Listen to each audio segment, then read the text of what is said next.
मुझे आज हमको जो टॉपिक पढ़ाना है आपको वो मटेरियल कंट्रोल का ये बहुत मेजर टॉपिक है।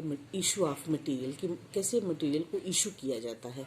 तो मटेरियल इशू करने का जो प्रोसीजर है वो उसमें सबसे पहले आपको मटेरियल रिक्विजिशन स्लिप बनाना होता है। Issue of material and important process material control and equally important purchase and storage of material.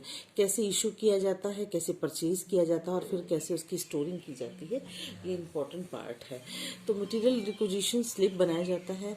फिर बिल ऑफ बच्चों ये जो इशू था मटेरियल का उसमें material requisition slip banana, bill of material, records of material issued और material return note, फिर है inter departmental transfer of material issued. इसमें वैल्यूएशन भी बहुत इंपॉर्टेंट पार्ट है। तो पहला सबसे पहले कि मटेरियल रिक्विजिशन स्लिप ये होता क्या है। मटेरियल रिक्विजिशन स्लिप पहला ये है material requisition slip. A material requisition should be automatically authorised. Normally foreman has an authority to draw of material. For drawing material he has to fill up the material requisition slip. Material requisition slip may be defined as an documents requisition slip, material requisition slip used by it is signed by person who are authorized to. So for example foreman, material requisition slip is prepared in ट्राइप्लिकेट, जैसे duplicate होता था वही ट्राइप्लिकेट होता है। 2 copies of which are the same to the store and the third copy is retained by the departmental supervisor who is organizing the documents. बच्चों जो material requisition slip होता है उसको सामग्री मांग पत्र कहते हैं। प्रायः उत्पादक संस्थाओं में फोरमैन को सामग्री निर्गमन कराने का अधिकार प्राप्त होता है। जब किसी विभाग के फोरमैन को स्टोर से सामग्री लेने की आवश्यकता होती है तो वह सामग्री मांग पत्र तैयार करके स्टोर कीपर के पास भेजता है। यदि सामग्री अधिक मूल्यवान है तथा महत्वपूर्ण होती है तो ऐसी दशा में इस मांग पत्र पर जो हायर अथॉरिटी है उसका सिग्नेचर होना आवश्यक है। सामान्य दशा में फोरमैन द्वारा वो सिग्नेचर करके मांग पत्र को की सामग्री का निर्गमन किया जा सकता है। सामग्री निर्गमन पत्र जो है वो 3 प्रतियां तैयार की जाती हैं। एक प्रति फोरमैन को स्वयं रख लेता है, दूसरी प्रति स्टोर कीपर के पास भेज देता है और जो जिसे वह माल प्रदान किया गया, और माल प्रदान करते समय उस पर प्राप्तकर्ता से हस्ताक्षर करा लिया जाता है। तब उसके बाद बिन कार्ड में सामग्री निर्गमन की प्रविष्टि कर दी जाती है। इसको बनाने का भी तरीका उसी तरीके से है जैसे आपने बिन कार्ड बनाया था, बस उसमें बिन कार्ड से डिफर इतना है कि इसमें बिन कार्ड में maximum लेबिल, minimum लेबिल, reorder period, reorder लेबिल ये सब लिखा रहता था। इसमें ये सब नहीं होगा, केवल क्या ले गए, किस तारीख को लिया। ये चूंकि इंटरनल मामला है, इसको मटेरियल रिक्विजिशन स्लिप जो है इंटरनल बनाया जाता है, इसलिए इसमें पर्टिकुलर्स, क्वांटिटी, क्वालिटी, नंबर्स, किस नंबर का आप ले गए, किस जॉब नंबर्स, किस डेट को ले गए, किस अमाउंट का ले गए, और रेफरेंस फोलियो नंबर, फिर foreman works manager, foreman supplied और वर्क्स मैनेजर तीनों का सिग्नेचर होगा। नेक्स्ट इसमें टॉपिक आता है bill of material. Bill of material भी बहुत इम्पोर्टेंट है। सामग्री के बिल का किसी कार्य या उत्पादन की इकाई के लिए आवश्यक सामग्रियों की सूची से है। इसे इंजीनियरिंग अथवा योजना विभाग द्वारा बाहर से प्राप्त आदेश के आधार पर बनाया जाता है। यह एक विशेष आदेश के लिए आवश्यक सामग्री की सूची के रूप में हस्तांतरित होता है, रूप में बनाया जाता है। इसकी 4 प्रतियां तैयार की जाती हैं। मूल प्रति जो है वो स्टोर कीपर, जो ओरिजिनल कॉपी है वो स्टोर कीपर को, एक कॉपी जो है वो कॉस्ट अकाउंटेंट को, दूसरी पहली जो है वो प्रोडक्शन कंट्रोल डिपार्टमेंट को, और अंतिम कॉपी जो है वो इंजीनियरिंग डिपार्टमेंट को दी जाती है। इसकी 4 कॉपी बनाई जाती है। बिल ऑफ मटेरियल के में उसी तरीके से serial number, description, code number, quantity और रिमार्क्स और डेट यही लिखा होता है, और checked by supervisor.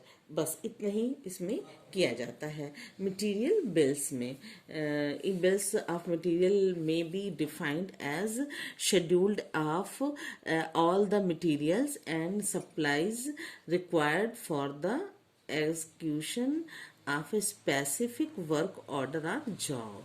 Bill of material is an authorization for issues of materials for stock. It is generally prepared by the engineering and planning department as soon as order is received.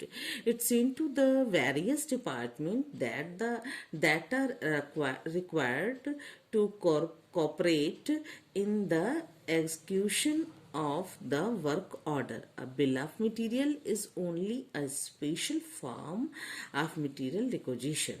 4 copies of bill of materials are prepared. 1 copy is special for the material requisition. 4 copies, one copy of each is sent to the production department, store department and cost department, and last copies are written by the planning or engineering department. ठीक है बच्चों, ये आपको clear हो रहा होगा। Next जो है वो है third, record of material issues. Record of material issues, record of material issues, cost accounts department records the materials issues on the basis of material requisition slip. This is done in the book known as a material issues book. material issues book का निर्माण जो है वो भी बहुत important है, और इसको सामग्री मांग पत्र के आधार पर लागत लेखा विभाग द्वारा बनाया जाता है। सामग्री के निर्गमन का यानी कि मटेरियल के इशू का लेखा किया वो पोस्टिंग की जाती है। सामग्री इश्यूज के का जब हम लिखते हैं, अकाउंट तैयार करते हैं, तो उसको बोलते ही हैं रिकॉर्ड ऑफ मटेरियल इश्यूज। इस बही में निर्गमित सामग्री का मूल्यांकन कर संबंधित विभाग या कार्य को डेबिट कर दिया जाता है।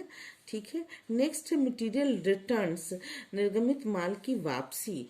कभी कभी ऐसा भी होता है कि मटेरियल लेना ही नहीं, मटेरियल को वापस भी करना होता है। तो sometimes some of the materials drawn against a job remain unused in the department after the job is completed. Such materials are returned to the store through materials return note.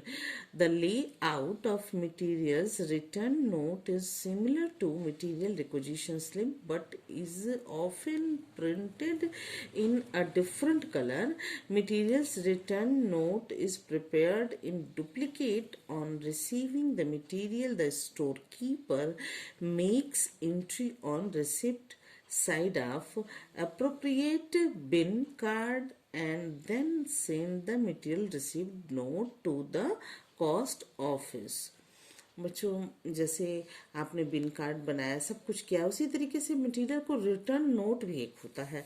Material return note किसी कार्य, उपकार्य या प्रक्रिया विशेष को पूरा होने के बाद जो कोई सामग्री बचती है तो उसे विभाग में उस बची हुई सामग्री को स्टोर में वापस कर दिया जाता है। स्टोर में मटेरियल के इशू की तरह इसको भी वापसी भी फोरमैन द्वारा किया जाता है। फोरमैन सामग्री वापसी या स्टोर डेबिट नोट को 3 प्रतियों में तैयार करता है। एक प्रति फोरमैन स्वयं रख लेता है तथा शेष 2 प्रतियां माल के साथ स्टोर कीपर के पास भेज दी जाती है। स्टोर कीपर सामग्री प्राप्त कर एक प्रति हस्ताक्षर कर फोरमैन को वापस भेज देता है और वापस आने पर माल की प्रविष्टि सामग्री वापसी पुस्तक में कर दी जाती है। इसका जो प्रोसीजर होता है कि material requisition note material return note same to same ऐसी बनेगा। फॉर्म डिपार्टमेंट, किस डिपार्टमेंट से किस उससे आया है, किस तारीख को आया है, किस काम के लिए गया था, किस काम को पूरा करके लौटा है, कितना लौटा है, कितनी मात्रा है, किस रेट का था, ये सारा कुछ उस रिक्वेजिशन मटेरियल रिटर्न नोट पर लिखा होता है। नेक्स्ट एक टॉपिक 5वां है आपका इंटर डिपार्टमेंटल ट्रांसफर। बच्चों देखिए, इंटर डिपार्टमेंटल ट्रांसफर, ये आपको क्लियर दिख रहा होगा। Inter departmental transfer of material, किसी एक विभाग द्वारा दूसरे विभाग को दूसरे कार्य को कुछ विशेष परिस्थितियों में या अति आवश्यक होने पर माल का हस्तांतरण किया जाता है। ऐसी दशा में माल का हस्तांतरण करने वाले विभाग 3 प्रतियों में सामग्री हस्तांतरण पत्र तैयार करते हैं। इसमें से 2 प्रतियां माल के साथ दूसरे विभाग को भेज दी जाती है और माल प्राप्त करने के वाले विभाग को फोरमैन एक प्रति हस्ताक्षर करके विभाग को लौटा देता है और दूसरी प्रति अपने पास रख लेता है। और ट्रांसफर करने वाले विभाग उस हस्तांतरित प्रति को स्टोर विभाग के पास भेज देते हैं। स्टोर प्रभारी उस प्रति के आधार पर आवश्यक लेखांकन का कार्य संपन्न करता है। ठीक है बच्चों, इसमें मटेरियल ट्रांसफर नोट में code number, description number, quantity, quality, rate, amount और रिमार्क्स का कॉलम होता है। ये भी एक इम्पॉर्टेंट पार्ट है। The surplus material drawn against one job can be used against another job in the same department instead being returns back to the store. Further, there may be a case when material drawn against one job are used against another job in order that the latter may be completed in time. In such a case, a material transfer note is prepared to record such transfers.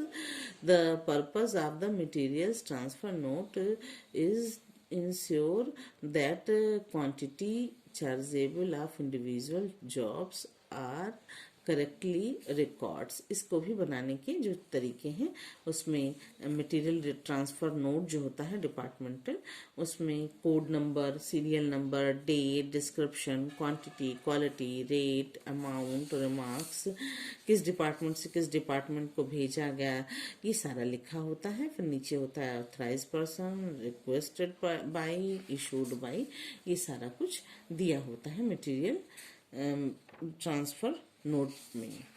Next आता है आपका valuation of material issue. जो valuation of material issue है is a very important. Valuation of material issue बच्चों देखिए बहुत important है और इसको आपको समझना बहुत जरूरी है। Valuation of material issued, valuation material को वैल्यूएशन करने के बाद 3 तरीका होता है। एक है cost price, average price method और थर्ड है अदर मेथड। कॉस्ट प्राइस में जो है वो है वन है फीफो, फर्स्ट है फीफो, दूसरा है लीफो, तीसरा है हीफो, फिर इसी तरीके से फोर्थ है base stock price method, base stock price method. FIFO valuation of material control में क्या क्या चीजें आ रही हैं। वैल्यूएशन ऑफ मटेरियल कंट्रोल में पहला है cost price, average price method और other methods. Cost price method में है 6-7 मेथड हैं, मैंने केवल 4 लिख रखा है। FIFO, LIFO, HIFO, MIFO, NIFO, base stock. FIFO first in first out, LIFO last in first out, HIFO highest in first out. उसी तरीके से मीफो भी होता है मिनिमम इन फर्स्ट आउट। और फोर्थ है बेस स्टॉक प्राइस मेथड। एक fifth भी लिखी दूं, नहीं तो आप कहिएगा कि मैडम आप बोल रही थी पर लिखी नहीं। मीफो मिनिमम इन फर्स्ट आउट। थोड़ा सा ये टेक्निकल है, एक बार आपको समझाऊंगी, आपको समझ में आ जाएगा। नेक्स्ट है सिंपल एवरेज मेथड और weighted average method. Weighted average price method. Weighted average price method ये जो है बहुत इम्पोर्टेंट है, इसको भी मैं आपको समझाऊंगी। और थर्ड अदर मेथड्स में है standard price method, standard price method, inflated price method. Third है replacement replacement replacement price method. ये इसमें भी एक दो एवरेज प्राइस में एक दो मेथड, इसमें 5 मेथड और इसमें 3 मेथड है। यानी कि पहला वाला जो है LIFO, FIFO, LIFO, MIFO, HIFO, base stock method. Fourth है बेस स्टॉक प्राइस मेथड, इसमें भी 5। इसमें है simple average price method, weighted average price method, 2 average price method में 2 हैं। फिर इसमें अदर मेथड में है standard price method, inflated price method and third है रिप्लेसमेंट प्राइस मेथड। कैसे किया जाता है ये हमें आपको सिखाना है। बच्चों, बड़े बड़े जो बिजनेस होते हैं, इंडस्ट्रीज होती हैं, उसमें एक सेंट्रल स्टोरेज होता है। बड़े बड़े उद्योगों में केंद्रीय भंडार होता है जिसमें सभी प्रकार की सामग्रियों का संग्रह किया जाता है और प्रत्येक विभाग को विभिन्न सामग्रियां इस स्टोर से निर्गमित की जाती हैं। एक ही प्रकार की सामग्री का क्रय विभिन्न मूल्यों पर होता है क्योंकि मूल्य के स्तर में परिवर्तन होते रहते हैं। किसी भी वस्तु या उपक्रम की लागत ज्ञात करने के लिए जो मेथड्स यूज की जाते हैं या उसको निर्गमित करने के लिए किस दर पर मूल्यांकित किया जाए, यह समस्या उत्पन्न होती है। इसके लिए ही हम लोगों ने स्टोर जो आपको वैल्यूएशन ऑफ मटेरियल इशूड को पढ़ाया जा रहा है कि आप जान जाएं कि कैसे इशू किया जाता है। ये बहुत इम्पॉर्टेंट है। इसको एक एग्जाम्पल से समझाऊंगी, एक एग्जाम्पल लेकर के आपको समझाऊंगी। ये ऐसे समझिए कि मटेरियल को material are purchase in anticipation of their need and store. As a result, materials lose their identity since the stock of materials may consist of materials purchased at different times and different rates. Now a problem arises how to ascertain the price of issue of material. There are number of method available for pricing of issue of material. तो मैंने बच्चों ये आपको method लिखाए हैं, इसको मैं एक न्यूमेरिकल का एग्जाम्पल लेकर के आपको समझाऊंगी कि कैसे इसको किया जाता है। फर्स्ट ही जो है आपका कॉस्ट प्राइस मेथड है। क्या होता है cost price method? Cost price method means cost of purchase plus other cost. For example cost incurred in bringing the inventories up to their present location and condition। तो इसमें इसको करने के लिए कई मेथड्स दिए हैं। फर्स्ट है first in first out, second last in first out, third है highest in first out, fourth है बेस स्टॉक मेथड। हमको फोर्थ को मीफो लिखना चाहिए था, थोड़ा लिखने में ऊपर नीचे हो गया, पर ये सब एक सीक्वेंस में ही है। इसको फिफ्थ कर दीजिए बच्चों, इसको बेस स्टॉक को फिफ्थ नंबर डाल दीजिए और इसको फोर्थ नंबर डाल दीजिए।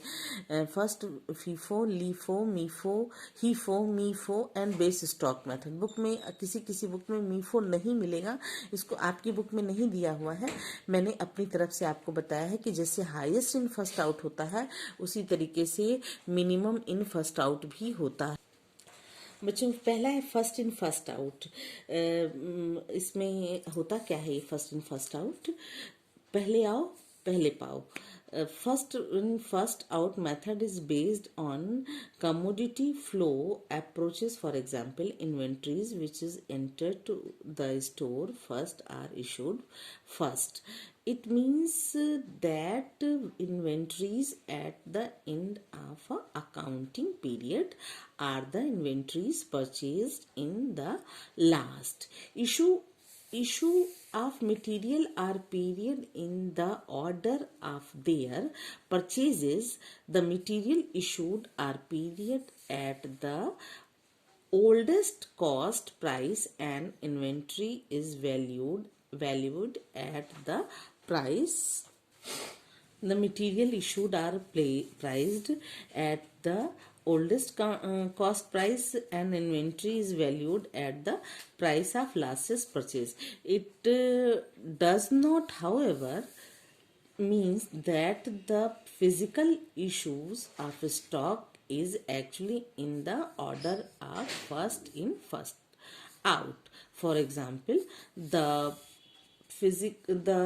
assumptions, however, it is common practice that oldest material or finished goods are issued or sold first.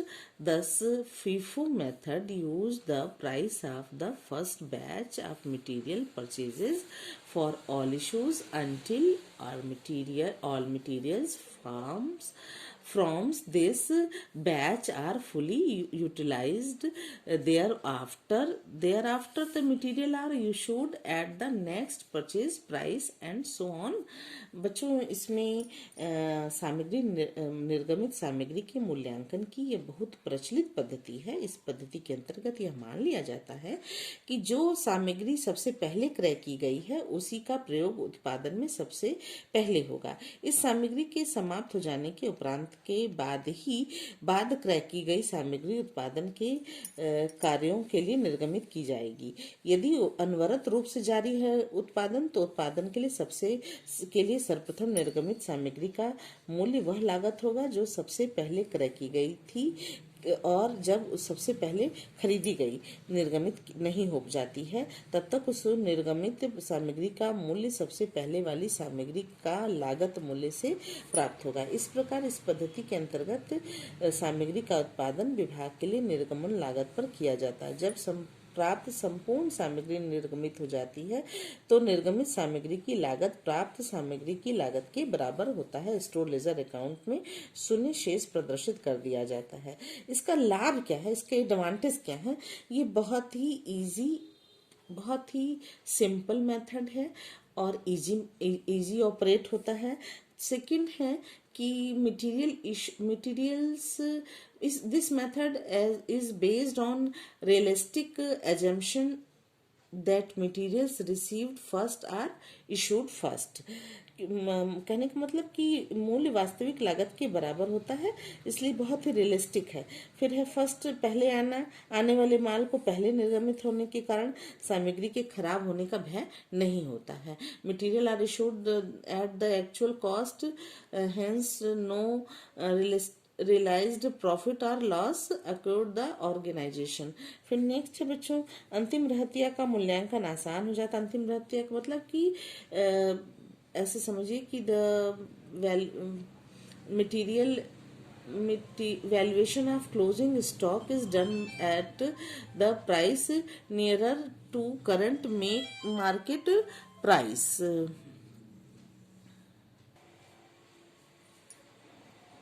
Next है कि इसके